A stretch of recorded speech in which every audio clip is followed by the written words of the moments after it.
Hi, everybody. Laura here for Legal Talk Tuesday, and welcome to April. Hopefully, we'll have a great April weather-wise. I know it's going to be 80 degrees here in Central Arkansas today, and I like it better at about 70, but that's fine. So today, I just want to talk kind of briefly with you guys. Those of you who are thinking about or currently going through a divorce, what that final process looks like. And it's going to look different depending on where you live in the state because different judges are doing things different ways. So the first thing that I'll mention is that what happens in the movies or on TV with divorces being, really intense and you go to court a lot and decisions, that does happen.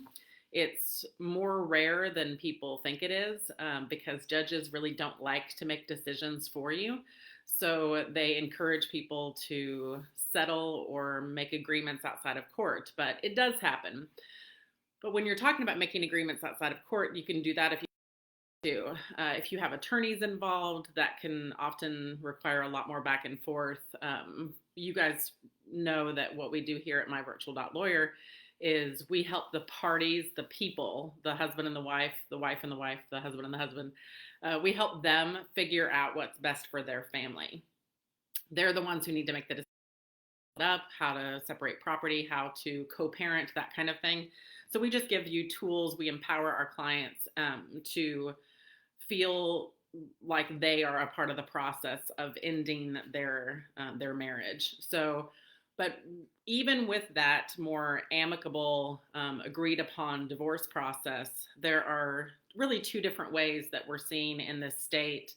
They've always been there, but some judges are more likely to make it easier on the clients or on our clients and on people who are trying to get divorced, and some judges are still making it a little bit more difficult. So depending on where you live in the state, you are going to be able to get your final divorce hearing after your 30-day waiting period that's required by the law.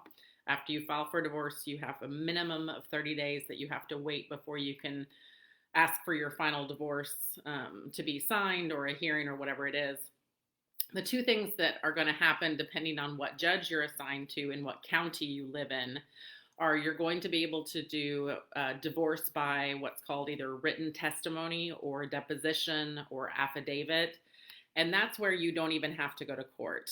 You have the ability to have either your attorney help you or, however you are working on the process.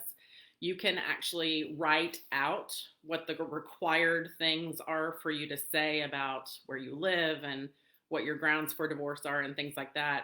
You can write it out in testimony, sign with a notary public, and then just submit it to the court, and the court can read through and sign off on it. That is obviously the easiest way to do the uncontested divorces. And in my personal opinion, it's the best way, especially during the COVID times that we've had this last year. More judges have been doing that, have been allowing that divorce by written testimony, deposition, affidavit. But there are still judges who are requiring an in-person court hearing. When I say in-person, some judges are doing it via video conference technology, but a lot of judges are still requiring you to go to court and bring your residency witness with you. So you just need to be aware. I have a couple of clients right now that are in Northeast Arkansas, and that particular judge doesn't have dates out for several months. So even in an uncontested divorce, we're looking at, not getting divorced until, June, July, August, something like that. So you just need to be aware it's not necessarily always going to be a speedy process depending on where you live, what judge you get assigned to. You may be able to do written testimony and never have to go in front of the judge in person to talk about, what's going on. But you may have to. And those are things that an attorney can help you figure out, but also you need to just be, asking questions and calling the courthouse to see kind of what your judge is doing. So just a couple of little tips and some information. As always, if you want to talk to me about any thoughts or asking for advice or whatever it might be related to your process of divorce, thinking about separation, I'll drop a link to my consultation calendar where you can just hop on for a 30-minute chat with me. I'll drop that in the comments below, but we appreciate your time today. And Brooke will be back here next Tuesday at 11:30 to talk to our small business owners about some amazing topics. So thanks so much and have a great rest of your week.